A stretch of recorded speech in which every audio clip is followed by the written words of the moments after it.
Brilliance Audio. The Season of Dreams by Fiona Valpy, performed by Elizabeth Nolden. Once upon a time, not so very long ago, nor so very far away, an ancient château sat on a hilltop among the vines, high above a golden river.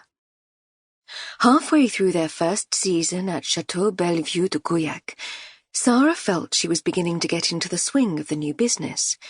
She enjoyed being part of the magic and helping make each dream wedding come to pass in their stone castle perched above the deep valley of the Dordogne. It was supposed to be picture perfect, her new life out here in France with Gavin, beginning to build their future, following dreams of their own. So why, in these quieter moments, did she feel such a growing sense of suffocation? It was a hot summer's night, and with a sigh of relief, she sank onto the bed and slid her aching legs across the cool sheets.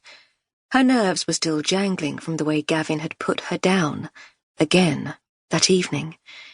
It seemed to be happening more and more often, and she regularly found herself biting her lip, swallowing the words that rose in her throat so that they accumulated in her chest in a big, hard, unspoken lump. It had been just one more small dig when she was running through the arrangements for the wedding with the caterers, a snide remark about her being such a control freak, that at every celebration there was someone who knew how to put the "un" in fun, and that person was usually Sara. It had hurt, and he knew it. Somehow he always managed to make her out to be the boringly responsible one, while he was the life and soul of the party. She had tried to talk to him about it in private on previous occasions when he'd made her feel small in front of others, but he'd swept her concerns aside, telling her not to be so petty, that it was just part of the double act they put on for their clients. She should man up and learn to take a joke. The strain of restoring an ancient French home and building a business had taken a toll on both of them. They'd planned for the renovations, of course, the new roof on the barn, the need to completely rewire the place, the gallons of plaster and paint, and hours of hard work. But they hadn't fully grasped what a bottomless money pit the restoration of a historic building can be, especially in a foreign country, where the planning regulations and restrictions were tortuous, to say the least. It had been a stressful time, although the sense of achievement still made it all worthwhile.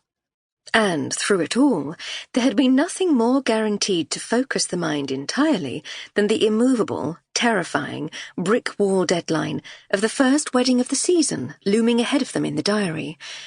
It would have been completely terrifying were it not for the fact that she and Gavin were in it together, supporting and encouraging one another through the occasional, dispiriting days of that first cold, damp winter, with builder's dust clogging every pore of their bodies, and their hands blistered and scarred with unaccustomed labouring. But as she reminded herself of this, unconsciously, Sara raised a hand to her throat, as if to soothe the feeling of choked panic that seemed now to have lodged itself there. It wasn't just the stifling heat and the relentless cycle of arrivals, weddings, departures, and then immediately preparations for the next event. When she stopped to think, she had a horrible niggling feeling that she'd made a huge mistake, perhaps the biggest mistake of her life. So far at least. For Sara had burned all her bridges coming out here, selling her tiny London flat and saying goodbye to her burgeoning landscape gardening business, setting her sights firmly on the seductive promise of a sunny future in France, married life with Gavin, a home, a family. She'd taken a chance, a leap into the unknown, when Gavin got down on one knee and proposed not just marriage, but a move to France too. And now it was making her feel increasingly uneasy. He'd changed a lot over the past 2 years.